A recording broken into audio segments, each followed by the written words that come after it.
NMMS ചോദിക്കുന്ന ഏറ്റവും important ആയിട്ടുള്ള ഒരു ക്വസ്റ്റ്യൻ ഉണ്ട്. അതിന്റെ ആൻസർ നമ്മളൊന്ന് ജസ്റ്റ് നോക്കാം. ക്വസ്റ്റ്യൻ ഇതാണ്: who lead the revolt of 87 at ആര ഇൻ ബീഹാർ? മക്കളെ, ബീഹാറിലെ ആരയിൽ 1887 കലാപത്തിന് നേതൃത്വം നൽകിയത് ആര് എന്നാണ് ചോദിച്ചിട്ടുള്ളത്. മക്കളെ, അതിന്റെ ഓപ്ഷൻ നിങ്ങൾക്ക് അവിടെ കാണാൻ പറ്റി വരുന്നത് റൈറ്റ് ആൻസർ കുൻവർ സിംഗ് ആണ്. കുൻവർ സിംഗ് ആണ് ഇത് റൈറ്റ് ആൻസർ എന്ന് പറയുന്നത്. മക്കളെ, ബ്രിട്ടീഷുകാർക്കെതിരെ നടന്നിട്ടുള്ള ഏറ്റവും പ്രധാനപ്പെട്ട ഒരു ഓർഗനൈസ്ഡ് ആയിട്ടുള്ള റിവോൾട്ടാണ് 1887 കലാപം എന്ന് പറയുന്നത്. ഏറ്റവും പ്രധാനപ്പെട്ട ഒരു സംഘടിതമായിട്ടുള്ള ഒരു കലാപമായിരുന്നു 1887 കലാപം. ഒരുപാട് ക്വസ്റ്റ്യൻസ് ഈ NMMSന്റെ ഭാഗത്ത് നിന്ന് ഈ ഒരു ഭാഗത്ത് നിന്ന് നമുക്ക് കാണാൻ വേണ്ടി പറ്റുന്നുണ്ട്. സോ ഈ പ്രധാനമായിട്ടും നിങ്ങൾ നോക്ക്, മറ്റു പ്രദേശങ്ങളുണ്ട്. ആ പ്രദേശങ്ങളിലൊക്കെ നടത്തിയത് ആരാണെന്ന് ചോദിച്ചാൽ ഡൽഹിയിൽ ആ സമയത്ത് പ്രധാനമായിട്ട് ഈ കലാപം നടത്തിയിരുന്നത് ബഹദൂർ ഷാ സെക്കൻഡ് ആണ്. ഝാൻസിയിലാണെങ്കിൽ റാണി ലക്ഷ്മി ബായി ആണ്.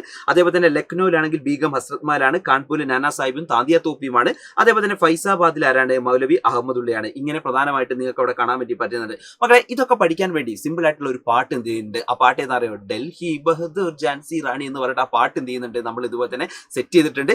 ഇതൊക്കെ നമ്മൾ എവിടെ പാടുന്നുണ്ട്? ഇതൊക്കെ ഡീറ്റെയിൽ ആയിട്ട് നിങ്ങൾക്ക് എന്ത് ചെയ്യുന്നുണ്ട്? ഇതുപോലെ തന്നെ എടുക്കുന്നുണ്ട്. അത് വേറൊന്നുമല്ല, സൈലം ഇതുപോലെ തന്നെ NMMS ക്രാക്ക് ചെയ്യാൻ ആഗ്രഹിക്കുന്ന കുട്ടികൾക്ക് വേണ്ടിയിട്ടുള്ള ഫ്രീ ബാച്ച് ആയിട്ടുള്ള ബ്രഹ്മോസ് ബാച്ചിനകത്ത് എന്ത് ചെയ്യുന്നുണ്ട്? പറയുന്നുണ്ട്. അപ്പോൾ ബ്രഹ്മോസ് ബാച്ചിനകത്ത് ഉടനെ ജോയിൻ ചെയ്തോ. നിങ്ങൾക്ക് ഇതുപോലെ ഈസി ആയിട്ട് അടിപൊളിയായിട്ട് എന്ത് ചെയ്യാം? ഇത്തരത്തിലേക്കുള്ള വലിയ കൺസെപ്റ്റുകളൊക്കെ എന്ത് ചെയ്യാൻ പറ്റും? പഠിക്കാൻ പറ്റും. അപ്പോൾ ഇനി പറയുന്ന ഒരു കാര്യം വേറൊന്നു കൂടിയാണ്. ഈ വർഷം ഇതേപോലെ തന്നെ ഓണം എക്സാമിനകത്ത് മാർക്ക് കുറഞ്ഞിട്ടുള്ള ആൾക്കാരാണെങ്കിൽ നിങ്ങൾക്ക് വേണ്ടിയിട്ടാണ് സൈലത്തിന്റെ യോധ ബാച്ച് കാത്തിരിക്കുന്നത്.